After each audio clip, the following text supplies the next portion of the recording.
Hi hello good morning welcome back to our YouTube channel. ಇವತ್ತು ನಾನು ಬದನೆಕಾಯಿ ಪಲ್ಯ ಮಾಡ್ತಾಯಿದ್ದೀನಿ. ಬದನೆಕಾಯಿ ಪಲ್ಯನ ವೆರೈಟಿಯಾಗಿ ಮಾಡ್ತಾರೆ. ಎಣ್ಣೆಗೆ ಬದನೆಕಾಯಿ ಅಥವಾ ಕಟ್ ಮಾಡ್ಕೊಂಡು ಹೋಳಾಗಿ ಕಟ್ ಮಾಡಿಕೊಂಡು ಅದು ಕೂಡ ಮಾಡ್ತಾರೆ. ಇವತ್ತು ನಾನು ಸಣ್ಣ ಸಣ್ಣ ಪೀಸಾಗಿ ಕಟ್ ಮಾಡಿಕೊಂಡು ಬದನೆಕಾಯಿ ಪಲ್ಯನ ಮಾಡ್ತಾಯಿದ್ದೀನಿ. ನೋಡಿ, ಈ ಥರ ಕ್ಲೀನಾಗಿ ಬದನೆಕಾಯಿನ ಫಸ್ಟ್ ತೊಳೆದಿದ್ದೀನಿ. ತೊಳೆದಿಟ್ಟಿರೋ ಬದನೆಕಾಯಿನ ಈ ಥರ ಕಟ್ ಮಾಡ್ಕೊಳ್ತಾ ಇದ್ದೀನಿ. ನೋಡಿ, ಯಾವ ಸೈಜಲ್ಲಿ ಬೇಕೋ ಆ ಸೈಜಲ್ಲಿ ಕಟ್ ಮಾಡ್ಕೋಬೋದು. ತುಂಬ ಸ್ಮಾಲ್ ಸೈಜಲ್ಲಿ ಬೇಕಾದರೂ ಕಟ್ ಮಾಡ್ಕೋಬೋದು. ಮತ್ತು ಇದು ಮೀಡಿಯಮ್ ಸೈಜಾಗಿ ನಾನು ಕಟ್ ಮಾಡ್ಕೊಂಡಿದ್ದೀನಿ. ನೋಡಿ, ಕಟ್ ಮಾಡ್ಕೊಂಡು ಇಟ್ಟಿರೋ ಬದನೆಕಾಯಿನ ಸ್ವಲ್ಪ ಉಪ್ಪು ಹಾಕಿ ನೀರಲ್ಲಿ ಇಡ್ತಾಯಿದ್ದೀನಿ. ಯಾಕಂದರೆ ಅದರಲ್ಲಿರೋ ಕಬ್ಬಿಣ ಅಂಶನ ಹೋಗುತ್ತೆ. ಹಾಗಾಗಿ ಸ್ವಲ್ಪ ನೀರಲ್ಲಿ ಉಪ್ಪನ್ನ ಹಾಕಿ ಈ ಥರ ಕಟ್ ಮಾಡಿ ಇಡ್ತಾಯಿದ್ದೀನಿ. ನೋಡಿ, ಹೀಗೆ ಒಂದು 2 ನಿಮಿಷಗಳ ಕಾಲ ನೀರೊಳಗೆ ಬಿಡ್ತಾಯಿದ್ದೀನಿ. ಇವಾಗ ನಾನು ಒಗ್ಗರಣೆಗೆ ಒಂದು ಈರುಳ್ಳಿನ ಕಟ್ ಮಾಡ್ಕೊಳ್ತಾ ಇದ್ದೀನಿ. ನೋಡಿ, ಈರುಳ್ಳಿನ ಸಣ್ಣ ಸಣ್ಣ ಪೀಸಾಗಿನೂ ಕಟ್ ಮಾಡ್ಕೋಬೋದು ಅಥವಾ ಈ ಥರ ಉದ್ದುದ್ದಾಗಿನೂ ಕಟ್ ಮಾಡ್ಕೋಬೋದು. ನಾನು ಈ ಥರ ಉದ್ದುದ್ದಾಗಿ ವಿಡಿಯಾಗಿ ಕಟ್ ಮಾಡ್ಕೊಳ್ತಾ ಇದ್ದೀನಿ. ನೋಡಿ, ಮತ್ತು ಒಗ್ಗರಣೆಗೆ ಕಡಿಪತ್ತ ಕೂಡ ತೊಗೊಂಡಿದ್ದೀನಿ. ಒಂದು ಈರುಳ್ಳಿ ಮತ್ತು ಕಡಿಪತ್ತ ಒಗ್ಗರಣೆಗೆ ತೊಗೊಂಡಿದ್ದೀನಿ. ಒಗ್ಗರಣೆ ಹಾಕೋದಕ್ಕೆ ಒಂದು ಪಾತ್ರೆನ ಇಟ್ಕೊಂಡಿದ್ದೀನಿ. ನೋಡಿ,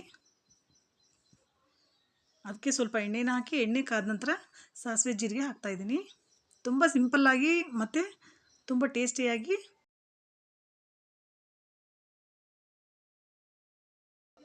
ಸಾಸಿವೆ ಕೂಡ ಫ್ರೈ ಆಗಿದೆ.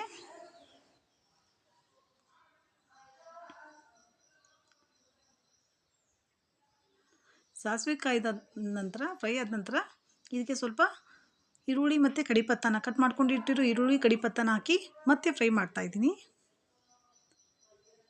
ಆ್ಯಸ್ ಯೂಶುವಲ್ ಆಗಿ ಈರುಳ್ಳಿ ಕಲರ್ ಚೇಂಜ್ ಆಗೋವರೆಗೂ, ಹಸಿ ಸ್ಮೆಲ್ ಹೋಗೋವರೆಗೂ ಫ್ರೈ ಮಾಡ್ತಾಯಿದ್ದೀನಿ. ನೋಡಿ,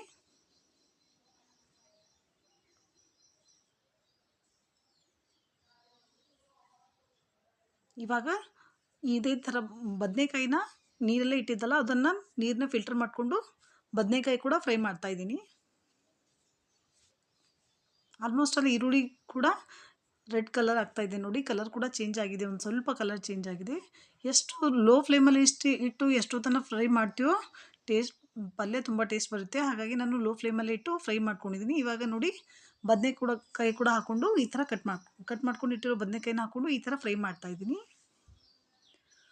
ರುಚಿಗೆ ತಕ್ಕಷ್ಟು ಉಪ್ಪನ್ನ ಹಾಕ್ತಾಯಿದ್ದೀನಿ. ನೋಡಿ, ಮತ್ತು ಮಸಾಲೆ ಖಾರ ಕೂಡ ಹಾಕ್ತಾಯಿದ್ದೀನಿ. ಮಸಾಲೆ ಖಾರ ಇದ್ದರೆ ಮಸಾಲೆ ಖಾರನ ಯೂಸ್ ಮಾಡಿ, ಇಲ್ಲಾಂದರೆ ಖಾರದ ಪುಡಿ ಕೂಡ ಯೂಸ್ ಮಾಡ್ಬೋದು. ಹೀಗೆ ಒಂದು 2 ನಿಮಿಷ ಚೆನ್ನಾಗಿ ಫ್ರೈ ಮಾಡ್ತಾಯಿದ್ದೀನಿ. ಸ್ವಲ್ಪ ಅರಿಶಿನ ಹಾಕಿ ಮತ್ತೆ ಫ್ರೈ ಮಾಡ್ತಾಯಿದ್ದೀನಿ. ನೋಡಿ, ಇದು ರೊಟ್ಟಿ ಚಪಾತಿ ಕೂಡ ಕಾಂಬಿನೇಷನ್ ತುಂಬ ಚೆನ್ನಾಗಿರುತ್ತೆ. ಮತ್ತು ಶೇಂಗಾ ಪುಡಿ ಕೂಡ ಹಾಕ್ತಾಯಿದ್ದೀನಿ. ಹಾಕಿ ಮತ್ತೆ ಫ್ರೈ ಮಾಡ್ತಾಯಿದ್ದೀನಿ. ನೋಡಿ,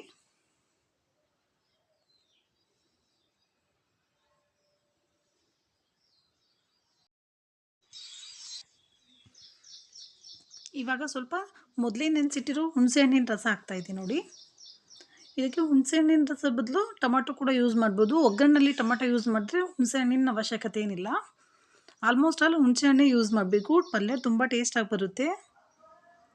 ನೋಡಿ, ಇದೇ ಥರ ಹುಣಸೆಹಣ್ಣಿನ ರಸನ ಹಾಕಿ ಒಂದು 2 ನಿಮಿಷ ಕುದಿಸ್ತಾ ಇದ್ದೀನಿ.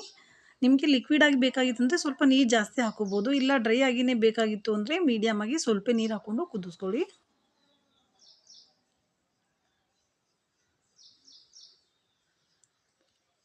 ಹೀಗೆ ಒಂದು 2 ನಿಮಿಷಗಳ ಕಾಲ ಕುದಿಸಿದ್ರೆ ಪಲ್ಯ ರೆಡಿ ಆಗುತ್ತೆ.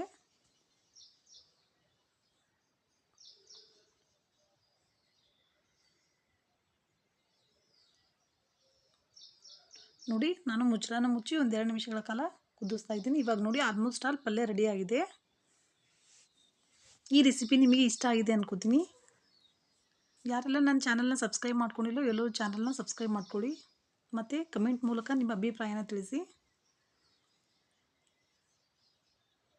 Thank you for the watching. Bye.